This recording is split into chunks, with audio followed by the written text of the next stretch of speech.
ఎన్నికల ప్రచారం వేగం అందుకుంది. ఈ సందర్భంగా బీఆర్ఎస్ పార్టీ సర్పంచ్ అభ్యర్థి ఈసంపల్లి నాగలక్ష్మిరాజు మాట్లాడుతూ గ్రామ అభివృద్ధిపై స్పష్టమైన హామీలను వెల్లడించారు. గత కొన్ని సంవత్సరాలుగా రేకంపల్లి గ్రామంలో అభివృద్ధి కొంతమేరకే జరిగిందని, ఇంకా అనేక మౌలిక సౌకర్యాలు ఆలస్యమవుతున్నాయని అభ్యర్థి తెలిపారు. ప్రజలు తనను గెలిపిస్తే సీసీ రోడ్లు, డ్రైనేజ్ వ్యవస్థ, తాగునీటి సమస్య వంటి ప్రధాన సమస్యలను పరిష్కరిస్తానన్నారు. అంతేకాకుండా పార్టీలకు అతీతంగా గ్రామ ప్రజల సేవలో ఉండే రేకంపల్లి సమగ్ర అభివృద్ధి కోసం కృషి చేస్తారని ఈసంపల్లి నాగలక్ష్మిరాజు స్పష్టం చేశారు. మీడియా మిత్రులందరికీ నమస్కారం. నా పేరు ఈసంపల్లి నాగలక్ష్మిరాజు. నేను రేకంపల్లి గ్రామం నుంచి బీఆర్ఎస్ అభ్యర్థిగా పోటీ చేస్తున్నాను. సర్పంచ్ అభ్యర్థిగా పోటీ చేస్తున్నాను. నాకు ఈ అవకాశం ఇచ్చిన పెద్ద సుదర్శన్ రెడ్డి గారికి ప్రత్యేక వందనాలు. కొన్ని సమస్యల గురించి నేను ముందుకొచ్చాను.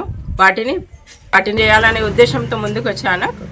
కత్తెర గుర్తుకు ఓటేసి మమ్మల్ని గెలిపించి ఆశీర్వదించాలని ప్రతి ఒక్కరిని మనస్ఫూర్తిగా కోరుకుంటున్నాను. ఈ అవకాశం ఇచ్చిన ప్రతి ఒక్కరికి, మీడియా మిత్రులకి, పెద్ద సుదర్శన్ రెడ్డి సార్కి, గ్రామస్తులకి, నా మీద నమ్మకం ఉంచిన ప్రతి ఒక్కరికి ధన్యవాదాలు. మీడియా మిత్రులకి, బీఆర్ఎస్ కార్యకర్తలందరికీ నా ధన్యవాదాలు. మా భార్య సర్పంచ్ అభ్యర్థి ఈసంపల్లి నాగలక్ష్మికి అవకాశం ఇచ్చిన పెద్ద సుదర్శన్ రెడ్డి గారికి నా యొక్క ప్రత్యేకమైన ధన్యవాదాలు తెలియజేసుకుంటున్నాము. మేము గ్రామాన్ని అభివృద్ధి బాటను నడిపించడానికే ఈ ఊర్లో కొంత మెరుగుంది, పూర్తిగా మెరుగులేదు. దాన్ని మేము ఇప్పుడు గంగదేవిపల్లి ఏ విధంగా అయితే ఒక జాతీయ ఆదర్శ గ్రామంగా ఉందో, రేకంపల్లి గ్రామాన్ని కూడా అదే విధంగా ఒక మంచి ఆదర్శ గ్రామంగా తీర్చిదిద్దాలనే ఒక ప్రధాన లక్ష్యాన్ని పెట్టుకొని మేము ముందుకు వస్తున్నాము.